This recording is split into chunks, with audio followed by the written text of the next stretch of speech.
Hello online people. Ngayon for today's video, samahan niyo ako kumain ng balot at Pinoy. Actually, kumain na talaga ako dun sa tindahan pero first time ko yun kaya hindi ko na-enjoy. Maraming kumakain, hindi pa ako marunong, ganun. Kaya huwag niyo akong i-bash. Sabihin niyo, ha, hindi naman maganda, tapos di kumakain ng balot. Oo guys, sa amin, sa bukid namin, pag nagtanok. Kaya nagano sila ng mga manok namin tapos may balot. Hindi talaga nila pinapakain sa amin yung balot. As in yung natural lang talaga na itlog yung binibigay nila sa amin. Kaya pala, masarap kasi. Kaya siguro ganon. At konting story time. Dati guys, di talaga ako makain ng ganito kasi parang naawa ako sa sisiw na baby pa sila tapos parang hindi na sila binibigyan ng chance na buhay sa mundo. Charis, haha. Oo nga, tama. Hindi talaga pa nandidiri rin ako para yung mga laman-laman ng sisiw. Ganon. Ganon yung iniisip ko, kaloka. Kaya pag nung nandito na ako sa Cebu, parang ang sarap nila tingnan pag kumakain sila ba. Parang, ha? Tapos may suka. Sabi ko, matry nga to. Pero unang thinking ko talaga, parang nilinamnam.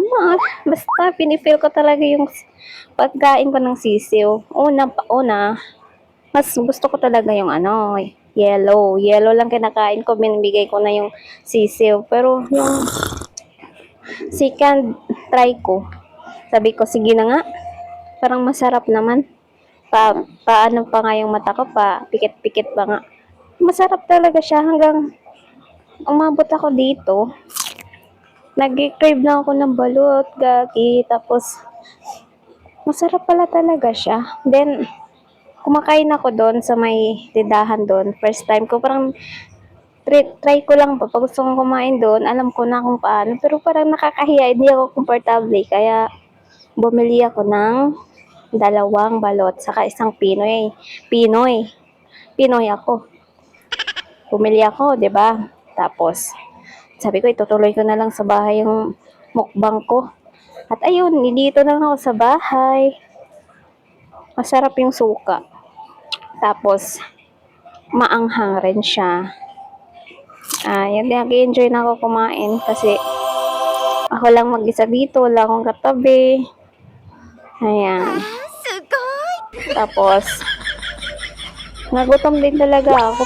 Tapos yung mukbang, yung ano ko ba, cravings ko, hindi naman every week kasi, once a month lang, bibili lang ako ng 3, pang patay lang ng paglalaway ko, charis.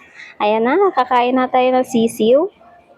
Mo na sa suka, i-dip mo na din sa suka para delicious ang atake ni bakla. Okay? Watch and learn. Wow, sarap ng kain. Parang nagvo-voice over ako. Parang nainggit ako Siguro sa Sunday. Maglaluway ako takti. Wow, sarap ng kain. Dance. At busog na talaga ako niyan kasi nakakain na ako ng mga kung ano-ano doon. Kain ako ng juice. Kumain na rin ako ng chicken, tapos rice. Tapos kumain pa ako ng isang balot. Tapos bumili pa ulit ako ng 2 balot, isang Pinoy. Wala, enjoy mo yan, besh. Diba? Hanghangan ka. Ayan, titingnan natin yung isa. 16 pala itong binili ko guys kasi yung 16 daw. Maliit pa yung sisiw. Sabi nila. At ayun, bubuksan ko na at parang disappointed ang akla. Kasi mabaho pala yung nabili ko. Ang galing. Ang galing. Nagtitinda pala kayo ng mga natitira niyong paninda. Hayop na yan. Sayang 30 pesos ko. Nag-crave pa naman ako. Isa lang nakain ko. Hanep. Parang yung isa, inamoy ko rin yung Pinoy. Parang nahawa rin sa amoy ng balot. Sana, hindi yan sira rin.